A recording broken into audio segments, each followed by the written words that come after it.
मेरा मुझ में कुछ नहीं, जो कुछ है सब तोड़, तेरा तुझको सौंपते क्या लगेगा मोह।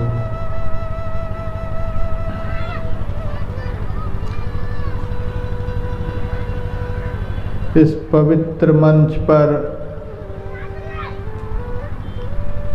विराजमान परमाराध्य संत सद्गुरु महाराज के कृपा पात्र सदशिष्य गण,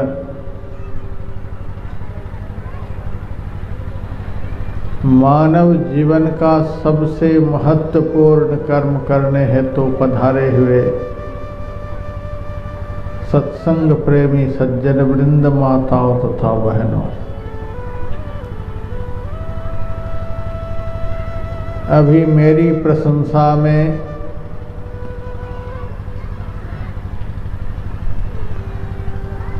हमारे छोटे बड़े सभी गुरु भाइयों ने बहुत कुछ सुनाया। तत्पश्चात स्वागत गान एवं अभिनंदन पत्र समर्पण के माध्यम से बहुत सारे प्रशंसात्मक शब्दों को सुना। मैं इस पवित्र मंच पर से सत्य सत्य कहता हूँ, वह एक भी योग्यता मुझ में नहीं है। मैं समस्त शब्द प्रसूनों को जो सम्यक प्रकारेण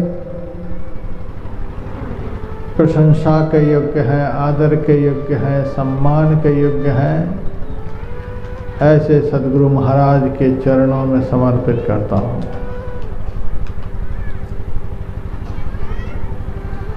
गुरु महाराज के नियमानुसार अभी संत तुलसीदास जी महाराज द्वारा रचित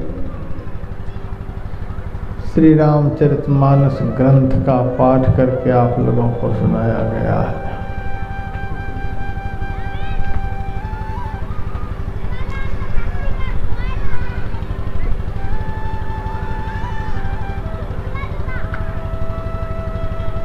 आज के प्रथम सत्र में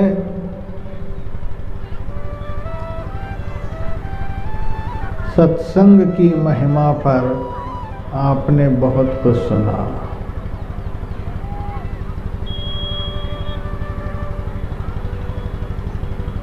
अभी का विषय बदल नहीं गया है, विषय वही है। सुबह जो सुनाया जाएगा वह भी विषय यही रहेगा। कल शाम में जो सुनाया जाएगा विषय वही रहेगा।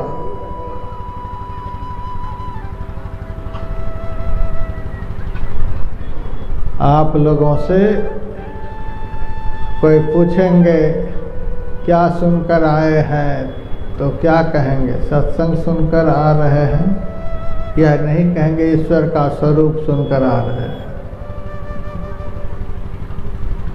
यह नहीं कहेंगे बड़े भागमानुष तन पावा सुनकर आ रहे हैं। पाठ कुछ भी हो, प्रतिपादन कुछ भी हो, लेकिन सब यही कहेंगे सत्संग सुनकर आ रहे हैं। यहाँ संत मत सत्संग का कार्यक्रम है, केंद्र में बस यही एक विषय है, सत्संग की महिमा। सत्संग का अर्थ आप लोग प्रवचन सुनना नहीं समझें, बहुत लोग यही समझ रखे हैं। प्रवचन सुन लिए, 2 दिनों तक भोज भंडारे खा लिए, बस काम पूरा हो गया। सत्संग का अर्थ यही नहीं है। यदि यही अर्थ आप लोग समझ लेंगे तो बहुत धोखे में रहेंगे। सत्संग का अर्थ होता है सत्य का संग। अभी हम लोगों को झूठ का संग हो गया है। संसार झूठ है, बदलने वाला है, विनाशवान है, एक दिन इसका अस्तित्व नहीं रहेगा। शरीर झूठ है, बदलने वाला है, एक दिन नहीं रहेगा। इसी का संग हम लोगों को हो गया है। संसार का संग किसको हो गया? हमको। शरीर का संग किसको हो गया? हमको। हम कौन है? हम ईश्वर के अंश हैं, चेतन है, जीव है, अजर अमर अविनाशी है, सहज सुख की राशि है। सत को असत का संग हो गया है। यही दुख का कारण है।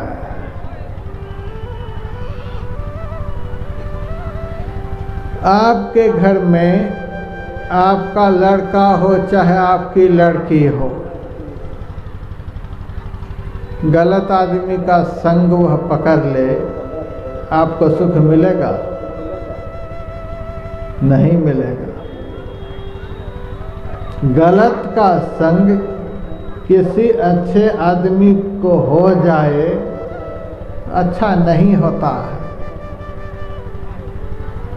हम ईश्वर की संतान है, अजर अमर अविनाशी की संतान है, सबसे सुंदर की संतान है, सबसे धनवान की संतान है, सबसे बढ़कर बलवान की संतान है, सब तरह से जो सबसे श्रेष्ठ है उनकी हम संतान हैं। और संग हमको कैसे का हो गया है? जो मरेगा, जो सड़ेगा, जो जलेगा, एक दिन भस्म हो जाएगा, ऐसे शरीर और संसार का संबंध हो गया। ऐसे शरीर और संसार का संग हो गया है। इसी का दुख है। मैंने पहले कहा, आपके लड़के को, आपकी लड़की को किसी गलत आदमी का संग हो जाए अच्छा लगेगा? नहीं लगेगा। खुद आप ही गलत आदमी के पास बैठेंगे, आपके माता पिता को अच्छा लगेगा? नहीं लगेगा। और एक दिन आपका भविष्य भी दुखमय हो जाएगा, अंधकारमय हो जाएगा। गलत का संग पकड़ने से भविष्य खराब होता है। प्रधानमंत्री यदि चोर के पास आकर बैठ जाए, उनकी प्रतिष्ठा धूल में मिल जाएगी। राष्ट्रपति यदि एक ठग के पास आकर बैठ जाए तो उनकी प्रतिष्ठा धूल में मिल जाएगी। बहुत बड़ा आदमी बहुत गंदा आदमी के पास बैठ उठ करने लग जाए, उनकी प्रतिष्ठा धूल में मिल जाएगी। उसी तरह से ईश्वर का अंश जो जीव है, चेतन है, सहज सुख की राशि है, ऐसे जीव को यदि मरने वाले का संग, जन्मने वाले का संग, भस्म हो जाने वाले का संग हो जाए, उस जीव की प्रतिष्ठा खत्म हो जाएगी। हम लोगों को असत का संग हो गया है। यह 2 दिनों का आयोजन किस लिए होता है? यही समझाने के लिए। तुम सत हो, संग पकड़ लिए हो असत का, इसीलिए दिन रात दुखी हो। असत का संग छोड़ो, जैसे असत का संग छूटेगा वैसे सुख मिलना शुरू हो जाएगा। जैसे ही जीव सत को, पीव सत का संग हो जाएगा, वैसे ही इसको शाश्वत आनंद प्राप्त हो जाएगा। दूसरा सेकंड नहीं लगेगा।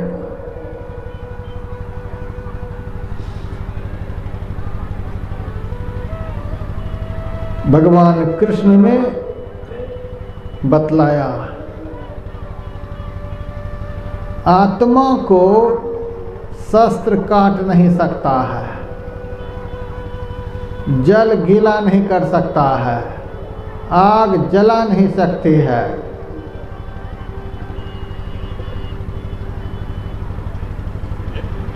इस प्रकार का जो आत्म तत्व है, जिनको कोई भी शस्त्र नहीं काट सकता, अग्नि जला नहीं सकती, जल इसे गीला नहीं कर सकता, और हवा जिसका शोषण नहीं कर सकती, वह आत्मा बंदूक को देख करके, तलवार को देख करके, तीर को देख करके, सांप बिच्छू को देख करके, कोरोना को देख करके डर के मारे थर थर कांपता है। जिसका नाश होता ही नहीं, जो किसी भी तरह से मारा जा नहीं सकता, मर नहीं सकता, वो थर थर कांपता रहता है मरने के डर से। जो मरता नहीं है वह मरने से क्यों डर रहा है? संग दोष हो गया है। मरने वाले के संग में जो दिन रात रहता है, इसीलिए इसको मरने का डर सवार हो गया है। शरीर मरने वाला है, आत्मा कभी नहीं मरता है, लेकिन मरने वाले के संग जो अनादिकाल से हो गया है, इसीलिए इनको मरने का डर होता है। जिन्होंने मरने वाले का संग छोड़ दिया, अजर अमर अविनाशी परमात्मा का संग कर लिया, उनको मरने का कोई डर नहीं। संत कबीर साहब से एक बार काशी में कुछ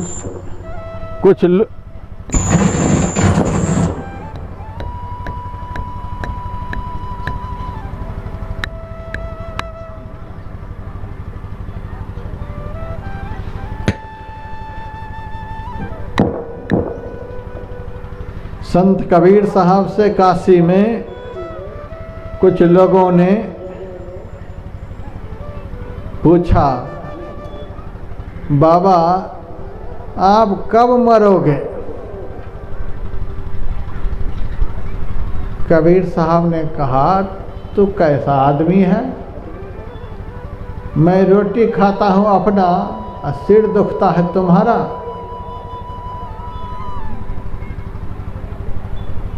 तुमको क्यों भला लग रहा है?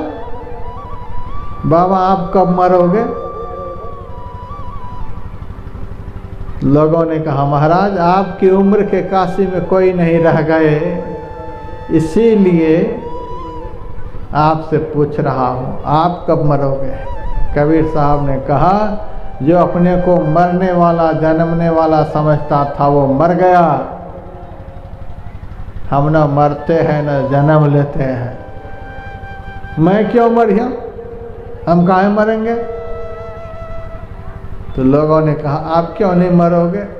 कबीर साहब ने कहा, हरि मरी है तो मैं भी मरी हूँ, हरि ने मरे मैं काहे को मरी हूँ?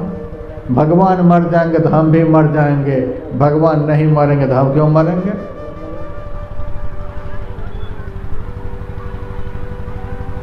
तो लोगों ने कहा, परमात्मा भगवान ईश्वर अजर अमर अविनाशी है, शाश्वत है, नित्य है, वे नहीं मरते हैं, तो आप क्यों नहीं मरोगे?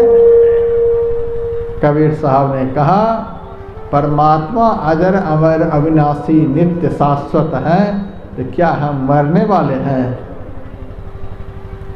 बाप का गुण कुछ न कुछ बेटा में जरूर आता है, कितना भी घटिया बेटा क्यों न हो, माँ बाप का कुछ भी गुण जरूर उसमें होता है। उसी तरह से यह जीव कैसा भी निकृष्ट क्यों न हो जाए, परमात्मा का गुण इसमें जरूर कुछ होता है।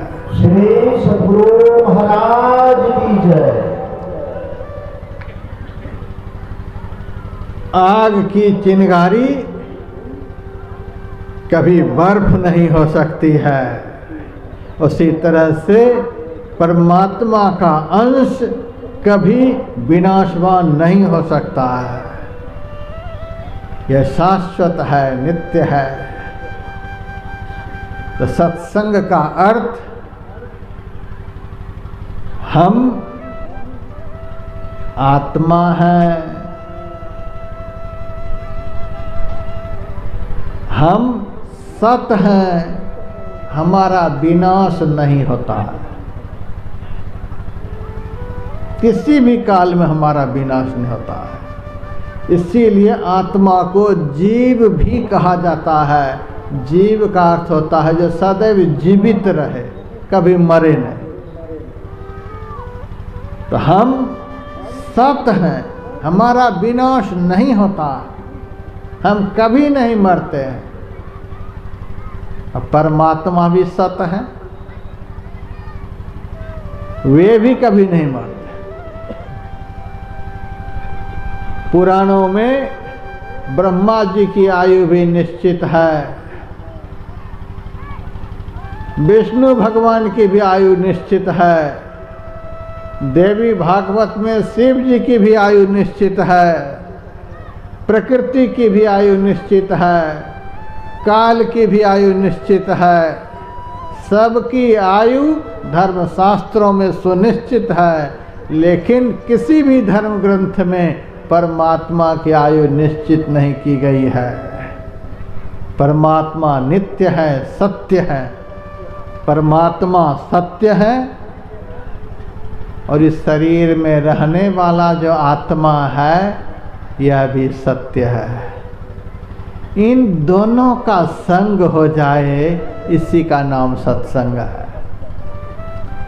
आप लोग सत्संग का यही अर्थ समझना, आत्मा और परमात्मा का मिलन। इसके अलावे यदि आप अर्थ समझेंगे तो धोखे में रहेंगे।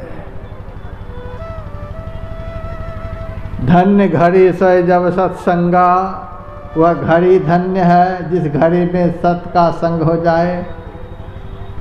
यदि प्रवचन सुनने का ही नाम सत्संग आप रख देंगे तो धोखे में रहेंगे, क्योंकि बहुत सत्संगी 40 साल से सत्संग करते आ रहे हैं, लेकिन झूठ भी नहीं छूटा है, छल कपट नहीं छूटा है, राग द्वेष नहीं छूटा है।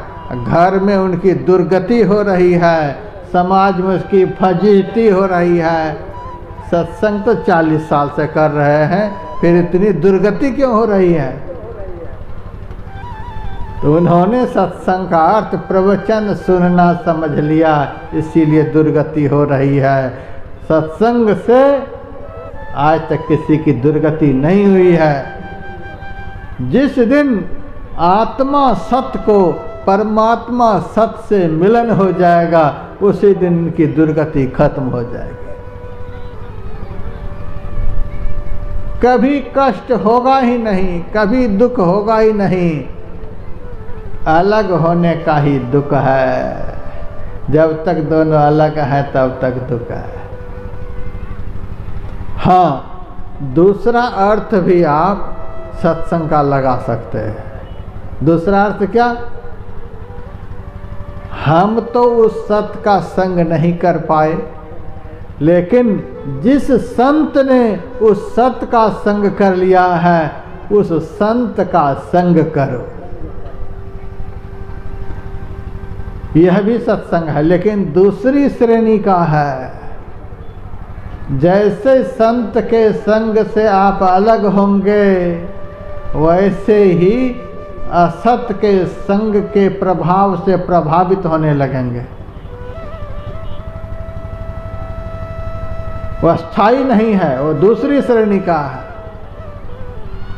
और तीसरी श्रेणी का भी सत्संग है। पहुँचे हुए संत महापुरुषों के वचनों को आप श्रद्धा से सुने, पढ़ें, यह तीसरी श्रेणी का सत्संग है। एक श्रेणी और भी मैं बता रहा हूँ। आप लोग जीवन में झूठ कभी नहीं बोले, समझिए कि नंबर 1 के सत्संगी हैं। तो आत्मा सत का परमात्मा सत से मिलन हो जाए, यही असली सत्संग है। मेरे से राजस्थान में एक धर्म प्रेमी ने पूछा, महाराज मैंने आपके विषय में सुना है आप बचपन से महात्मा बन गए हो, अब तक में आपको मिला क्या? मेरे से भी ऐसा प्रश्न किया जाता है, अब तक में आपको मिला क्या? मैंने कह दिया यदि मैं बता दूंगा तो आपको क्या मिल जाएगा? मैं रसगुल्ला खा लिया, मेरा पेट भर गया। यदि मैं आपको कह दूं कि रसगुल्ला खाने से मेरा पेट भर गया तो आपका भी भर जाएगा। पेट मेरा भरा है। तो उसी तरह से बचपन से साधु बना हूँ, साधु बनने से क्या मिला वह मुझे मिला है, उस मिलने का आनंद मुझको प्राप्त है। मैं बता दूंगा तो आपको क्या मिल जाएगा?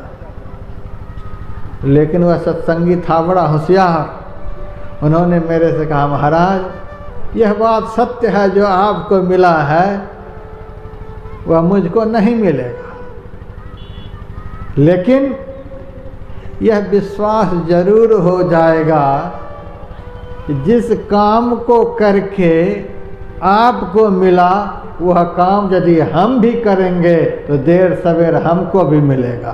श्री सद्गुरु महाराज की जय। जिस काम को करके गुरु महाराज को परमात्मा मिले, उस काम को यदि हम लोग भी करेंगे तो हम लोगों को भी मिलेंगे। यह विश्वास की बात है। तो मेरे से कहा महाराज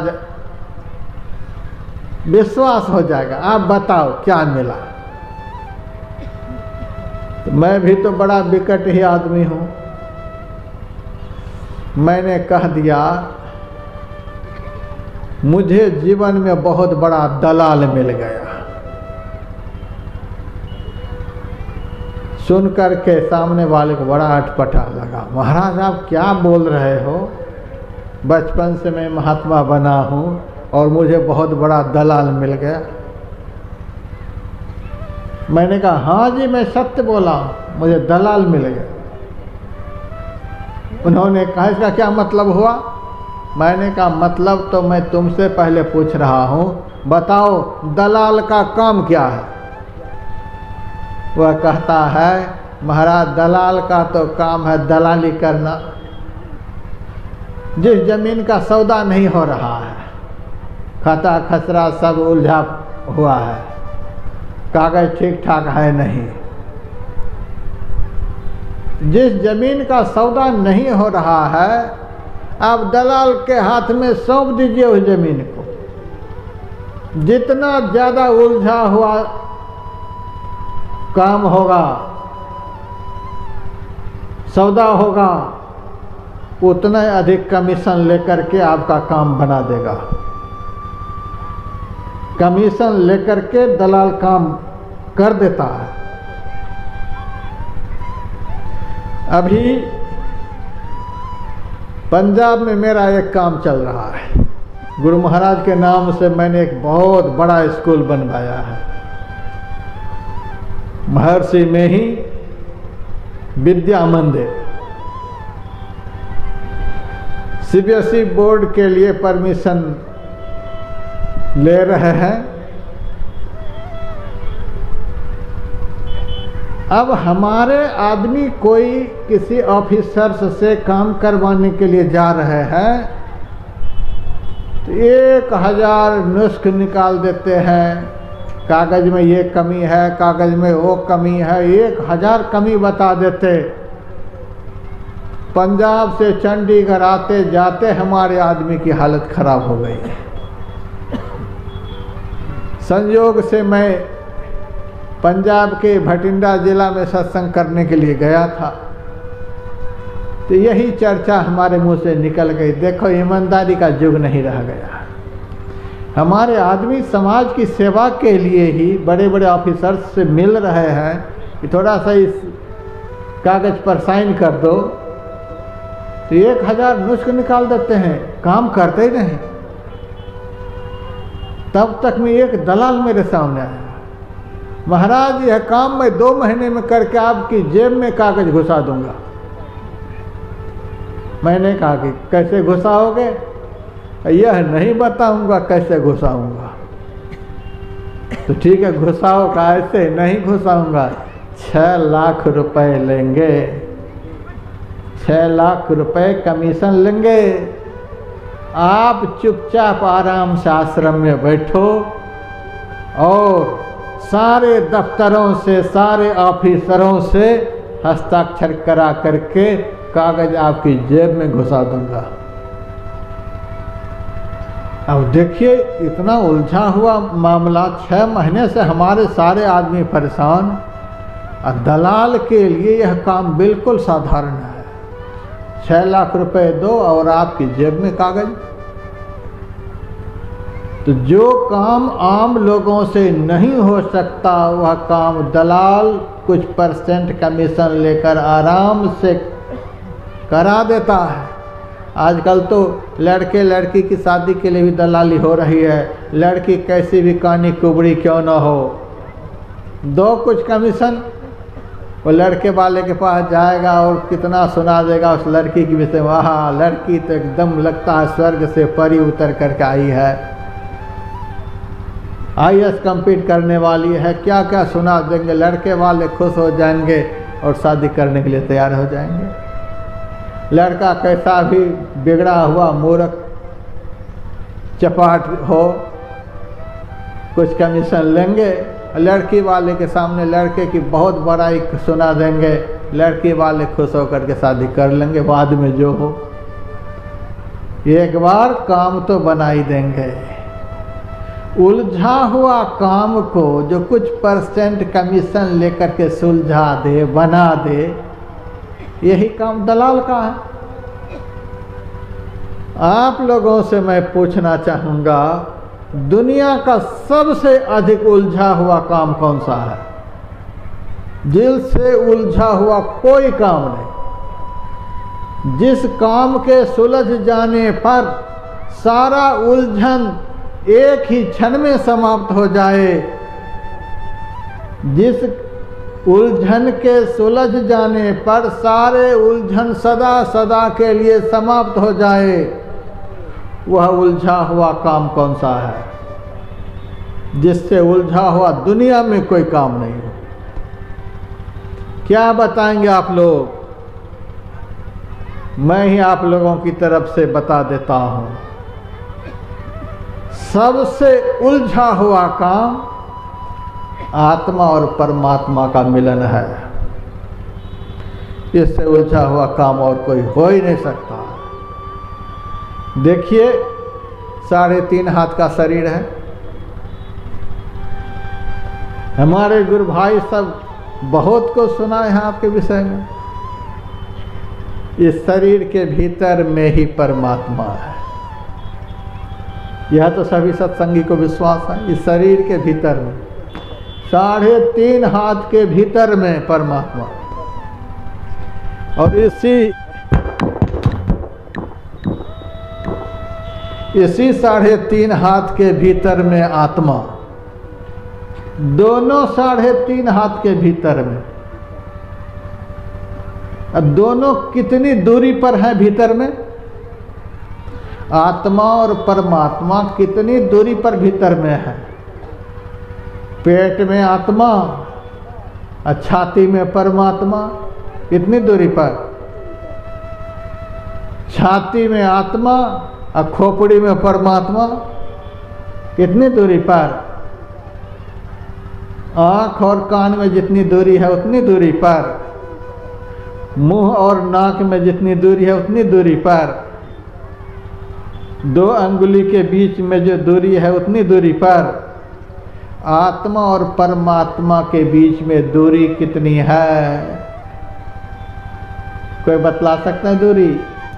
आत्मा और परमात्मा के बीच में दूरी कितनी है?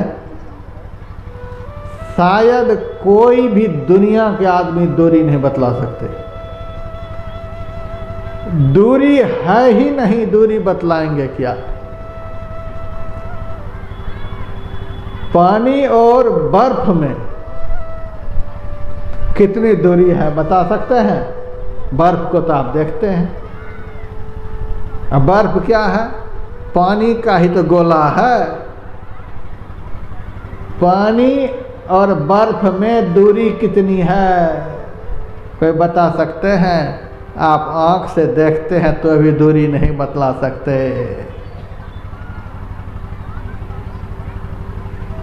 उसके बाद सूर्य और सूर्य की किरण दोनों का आप लोग अनुभव करते हैं। सूर्य की किरण नीचे आ रही है और सूरज आसमान में। दूरी बतला सकते हैं? सूर्य से सूर्य की किरण में दूरी कितनी है? सूरज आसमान में, सूर्य की किरण धरती पर, लेकिन दूरी कोई भी नहीं बतला सकते। न्याय का सूत्र है जत्र जत्र धूमः तत्र तत्र वह्नि। जहाँ जहाँ धुआं है वहाँ वहाँ आग है।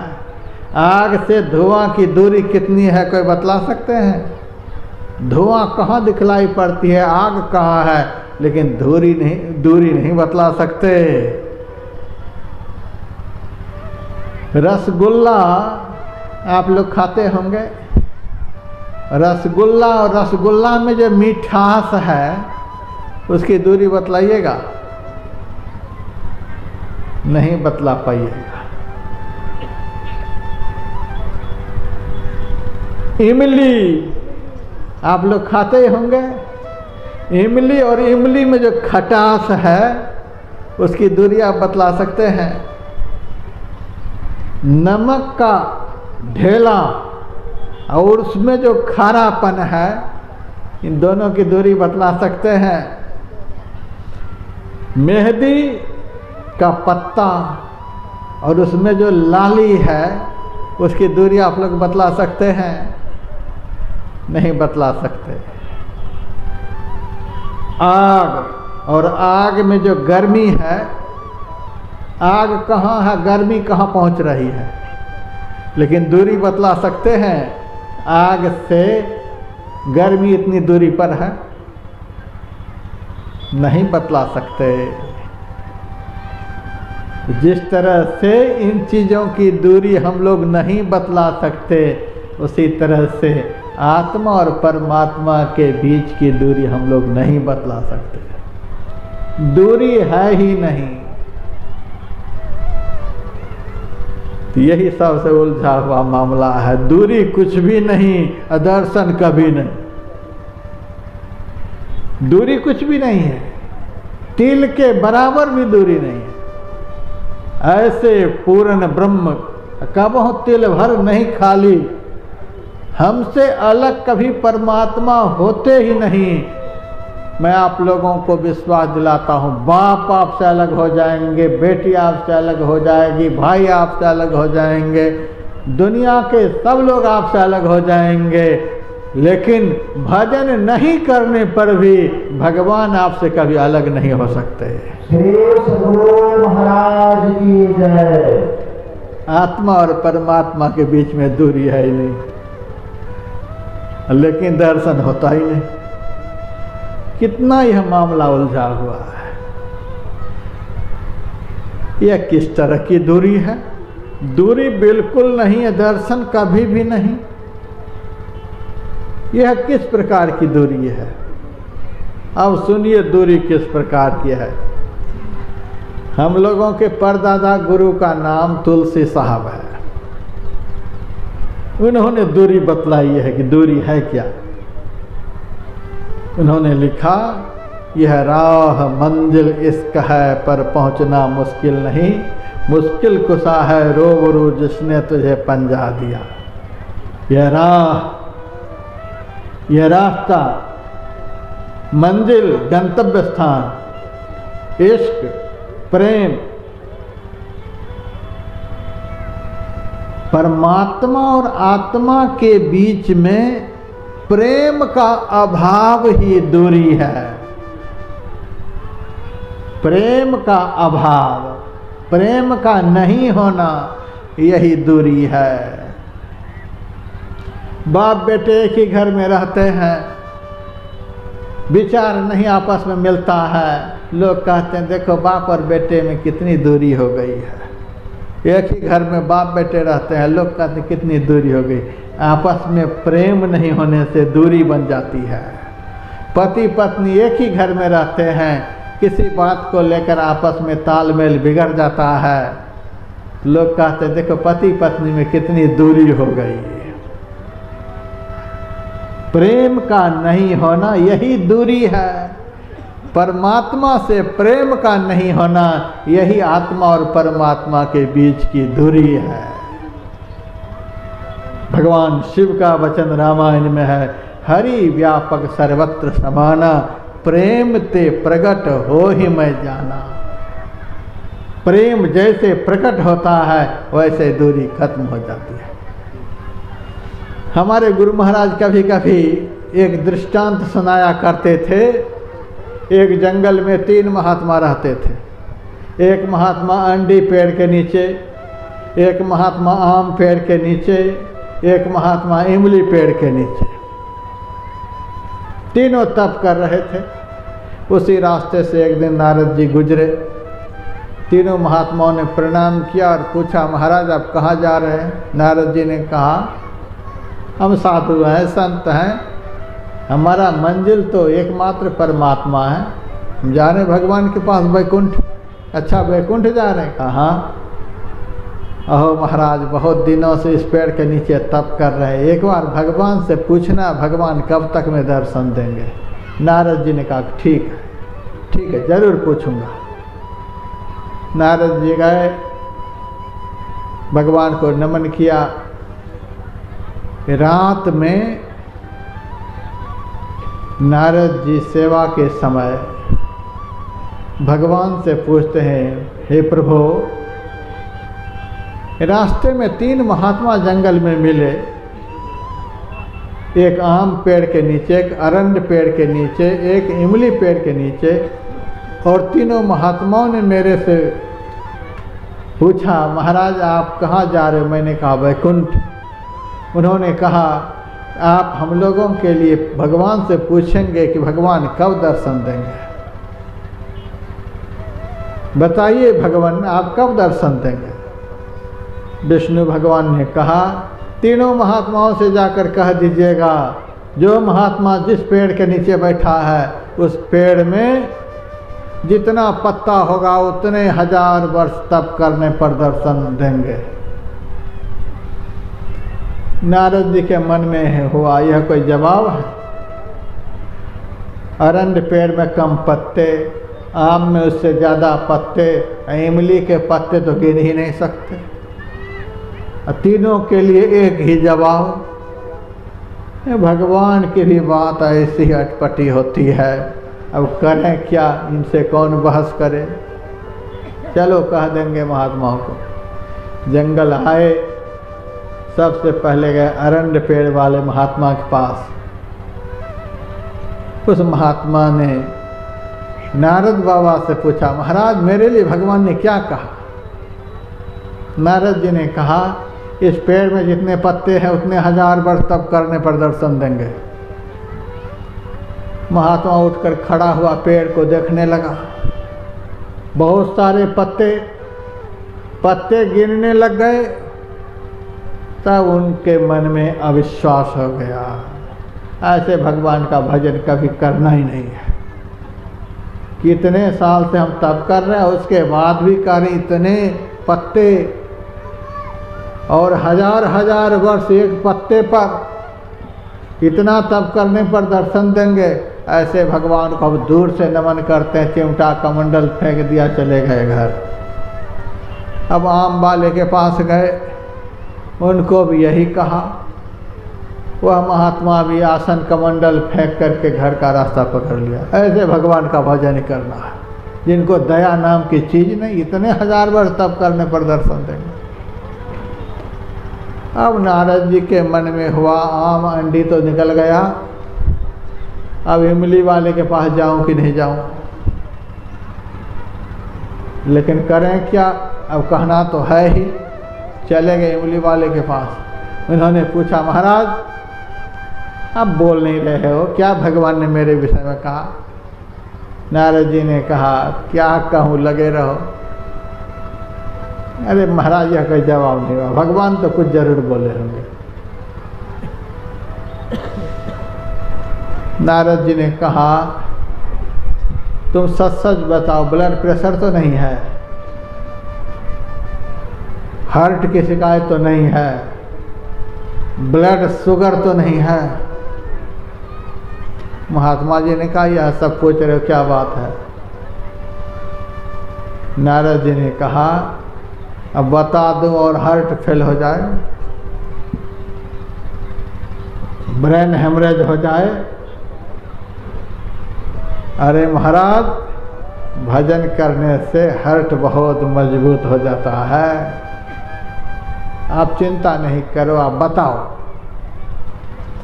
देवर्षि नारद जी ने कहा इस पेड़ में जितने पत्ते हैं उतने 1000 वर्ष तप करने पर दर्शन होंगे, भगवान ने ही कहा।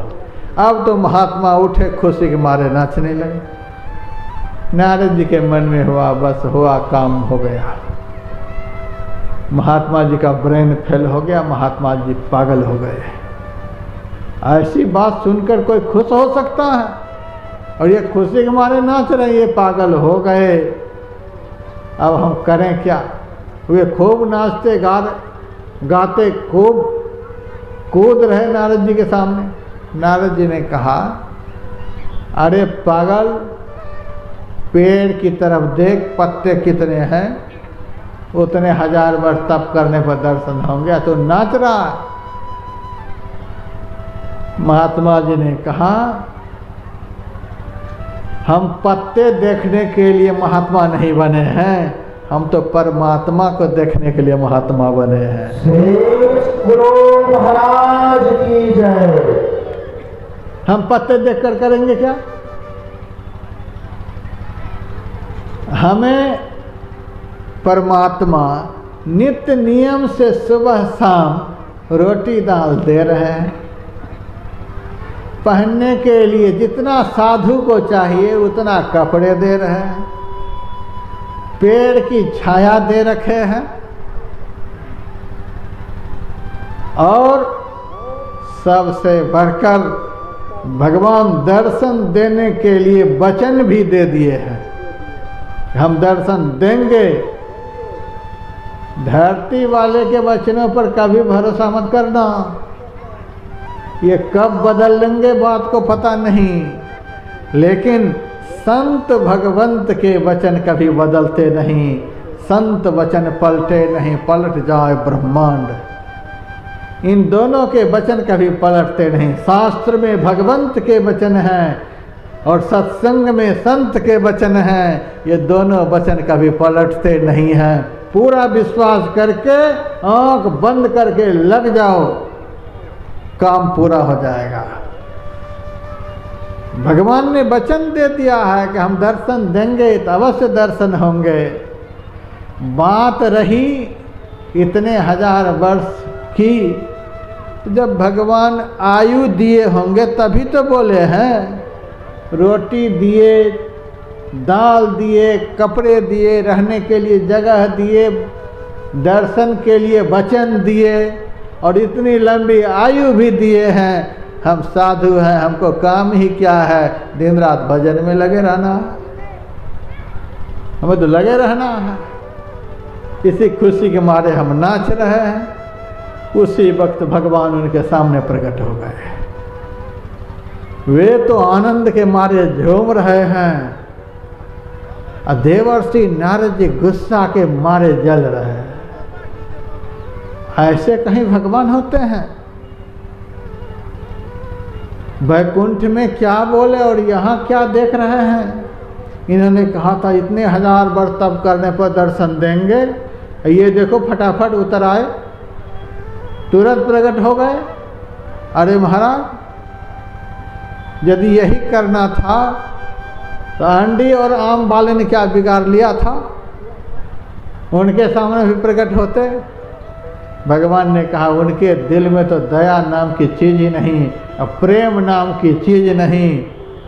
जैसे 1000 वर्ष की बात आई वैसे चिमटा कमंडल फेंके और निकल गए घर। इनको देखो, असंख्य पत्ते इमली में, तो भी मेरे वचन पर इतना भरोसा है कि खुशी के मारे नाच रहा है। कितना आनंदमय है। जिस समय इन्होंने पूछने के लिए कहा था उस समय इनके दिल में इतना प्रेम नहीं था, अब देखो कितना प्रेम है। इस तरह का प्रेम यदि हृदय में प्रकट हो जाए तो लाखों अरबों वर्ष की दूरी एक ही क्षण में खत्म हो जाती है। यही है आत्मा और परमात्मा के बीच की दूरी, प्रेम का नहीं होना। आप लोग देखते होंगे कितना प्रेम का अभाव है। बहुत लोग हिम्मत बांध करके बैठे हैं। अभी पंडाल में बहुत लोग हिम्मत बांध करके बैठे हुए हैं और 25% सत्संगी के हिम्मत टूट गए। पता नहीं कब तक ये महात्मा बोलता रहेगा। एकादशी किया है और तो भी बोलते ही जा रहा है। कब तक में भाषण खत्म करेगा पता नहीं। हिम्मत हार दिए बहुत। देखिए उधर बहुत माताएं जा रही हैं, उधर भी बहुत रास्ते पकड़ लिए, हिम्मत चूर हो गए सबके। पता नहीं कब तक सत्संग खत्म होगा। जब सत्संग सुनने के लिए लोगों के हिम्मत चूर हो जाते हैं तो सत्संग करने की बात तो बहुत दूर है। परमात्मा से मिलने की बात तो सबसे कठिन है, सबसे उलझा हुआ मामला है। उस मामला को सुलझाने में तो पता नहीं इस पंडाल में एक भी बचेंगे कि नहीं बचेंगे। हिम्मत चूर हो रहे हैं बहुतों के। देखिए चारों तरफ लग रहा है कि आरती से पहले न मैदान साफ हो जाए। हिम्मत चूर हो गए। कैसा उलझा हुआ मामला है कि परमात्मा की चर्चा भी शांति पूर्वक नहीं सुन पाते। हमको कोई बीमारी है बोलने की कि 2 घंटे बोलते रहो? बीमारी है कोई? पूछिए किसी डॉक्टर को, व्यासानंद को बोलने की बीमारी हो गई है और फिर भी बोल रहे हैं। पूछिए यहाँ का आयोजक को। मैंने आयोजक से कहा है कि 2 घंटा भाषण देने के इतने 1000 रुपए लेंगे। पूछिए किसी आयोजक को। खाने पीने के लिए भी मैंने बतलाया है, हम आपके यहाँ जाएंगे तो ये खाएंगे वो खाएंगे, लिस्ट पकड़ाए किसी को। पूछिए आयोजक को कहाँ से चलकर आए हैं, एक भी पैसे किराए के लिए हैं? किराया मांगे हैं किसी से? अपने किराए से बिहार आते हैं, झारखंड आते हैं और अपने ही किराए से बिहार झारखंड से हरिद्वार जाते हैं। किसी आयोजक से पूछिए, किसी से कपड़े मांगे हैं आज तक? किसी आयोजक से पूछिए कितने आश्रम बने, कितने कार्यक्रम होते हैं, किसी से 1 पैसा चंदा भी मांगे हैं? बोलने में सबसे ज़्यादा एनर्जी लॉस होता है। उसके बाद आप सबके कल्याण के लिए हम सारे आनंद को छोड़कर इतने एनर्जी को लॉस कर रहे हैं, तो भी बहुत लोग हिम्मत हार चुके हैं और आरती से पहले भागने के लिए तैयार हैं। ये मैदान छोड़ सत्संगी आरती से पहले भागने वाले, ये मैदान छोड़ सत्संगी है। सुबह मैंने सुनाया था जो स्तुति से आरती तक सत्संग में बैठते हैं वे नंबर 1 के सत्संगी। जो केवल प्रवचन सुनने के लिए आते हैं, स्तुति आरती से कोई मतलब नहीं, वो 2 नंबर के सत्संगी। जो आरती के समय आते हैं वो 3 नंबर के सत्संगी। जो केवल भंडारा खाने के लिए आते हैं वो बिना नंबर के सत्संगी। उनमें कोई नंबर नहीं जुड़ेगा। देखिए विषय कितना उलझा हुआ है। आदमी सुनने के लिए भी इस विषय को तैयार नहीं है, करने की बारी आएगी तब तो पता ही चल जाएगा। पेड़ बिकट है बड़ा सिलहला, अगह गयो नहीं जावे, तन मन डाढ़ चढ़े श्रद्धा से तब वह फल को पावे। इतना विकट यह काम है। लंबा मार्ग दूरी घर बिकट पंथ बहुमार। आत्मा और परमात्मा के बीच की दूरी को मिटाना दुनिया का सबसे विकट विषय है। उस विषय का प्रतिपादन आप कैसे कर पाएंगे जिस विषय को आप शांति पूर्वक सुन नहीं सकते? उस विषय को परिपूर्ण करने के लिए आप कब तक डटे रहेंगे? यह विषय बड़ा उलझा हुआ है। भगवान ने कहा पहले इतना प्रेम नहीं था, अब इनमें देखो कितना प्रेम है। प्रेम का अभाव ही आत्मा और परमात्मा के बीच की दूरी है। यह सबसे उलझा हुआ मामला है। एक ही जगह पर रहते हैं, हर समय साथ ही रहते हैं, तो अभी दर्शन नहीं हो रहा है। आत्मा और परमात्मा का मिलन नहीं हो रहा है, सत से सत का संग नहीं हो रहा है। कितना मामला फंसा हुआ है।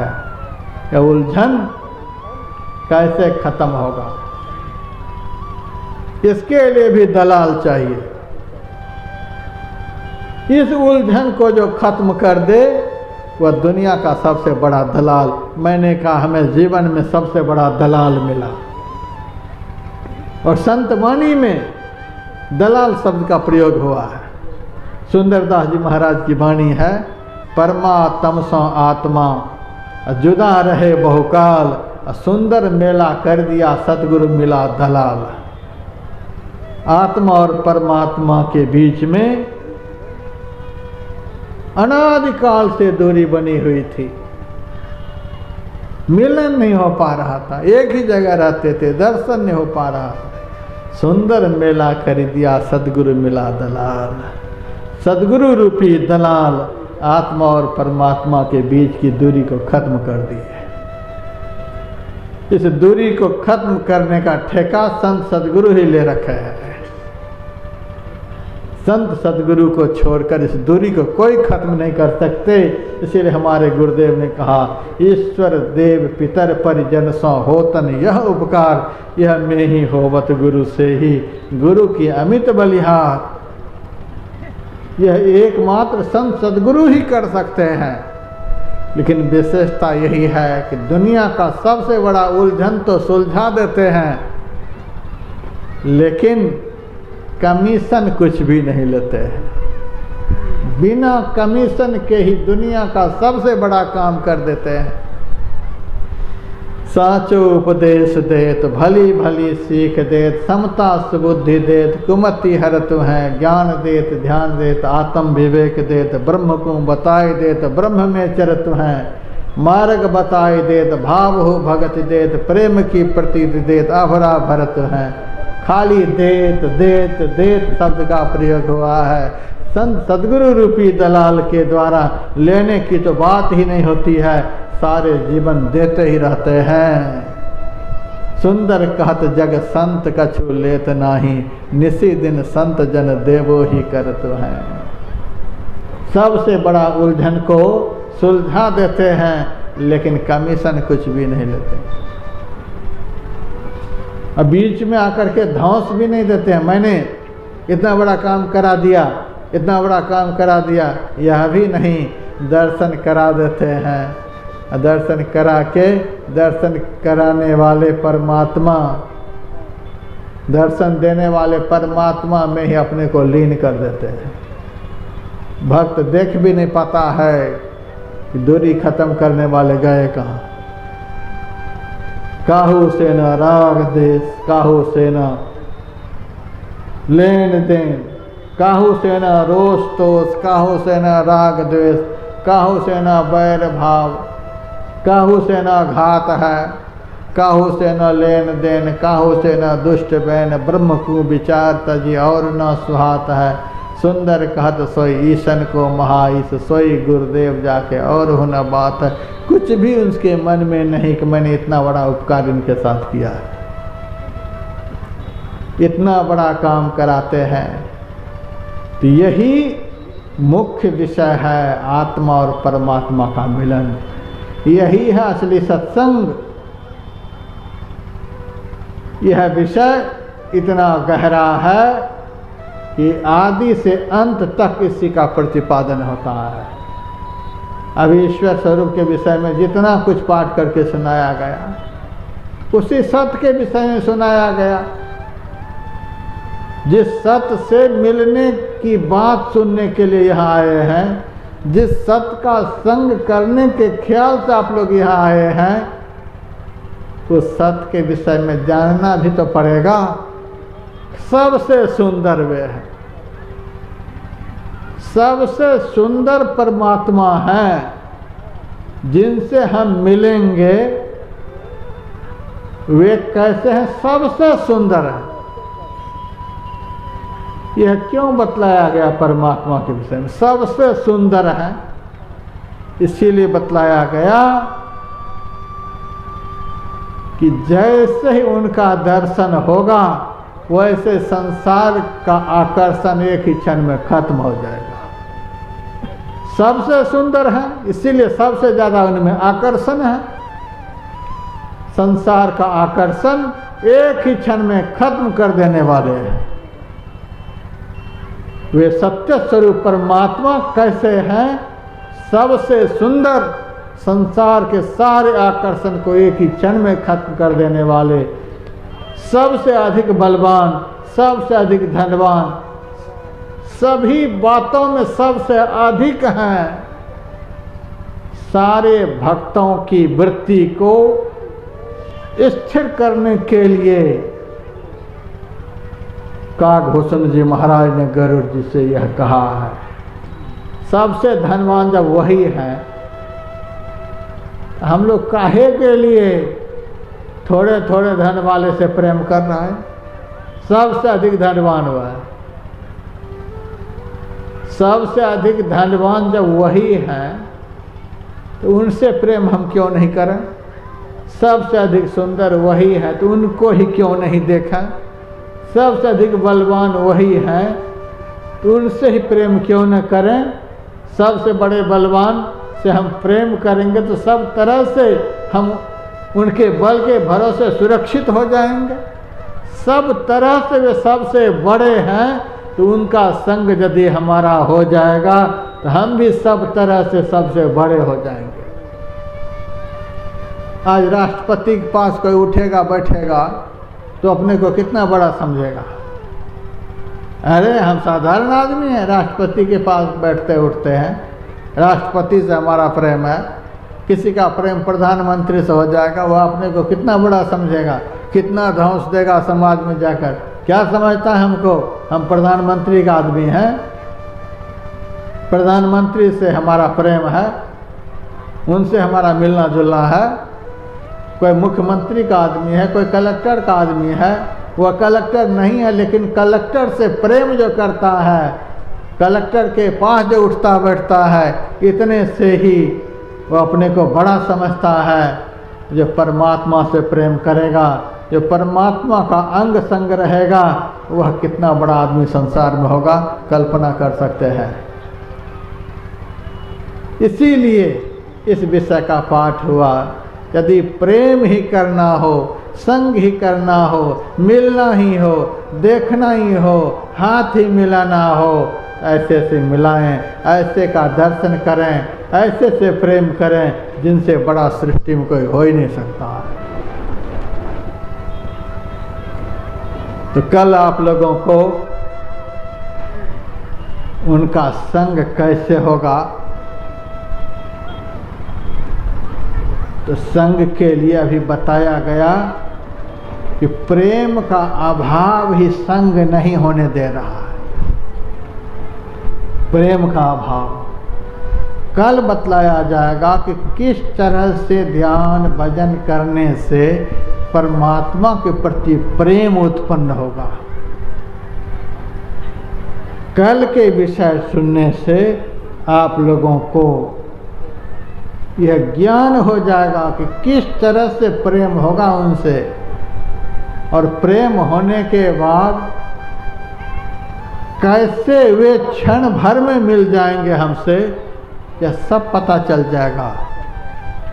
2 दिनों के कार्यक्रमों में इन सब विषयों का पता बतलाया जाता है।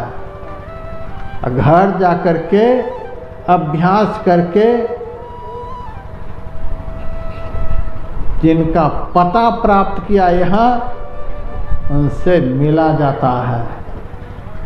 तो अभ्यास के द्वारा प्रत्यक्ष होता है और श्रवण ज्ञान के द्वारा, प्रवचन के द्वारा, उपदेश श्रवण के द्वारा श्रद्धा, प्रेम, विश्वास यह सब दृढ़ होता है। यह उपदेशात्मक सत्संग है और ध्यान जो है वह प्रयोगात्मक सत्संग है। तो प्रथम दिन उपदेश पर ज़्यादा जोर दिया जाता है और दूसरे दिन के कार्यक्रम में प्रयोग पर ज़्यादा जोर दिया जाता है। प्रवचन यह उपदेशात्मक सत्संग है और ध्यान प्रयोगात्मक सत्संग है। दोनों सत्संग सभी सत्संगी भाई बहनों को करना है। यही थोड़ा सा भी सुनाया। अब हमारे गायक जी से एक छोटा सा भजन सुन लीजिए। 2 आध्यात्मिक आरतियाँ होंगी और अभी का सत्र समाप्त होगा।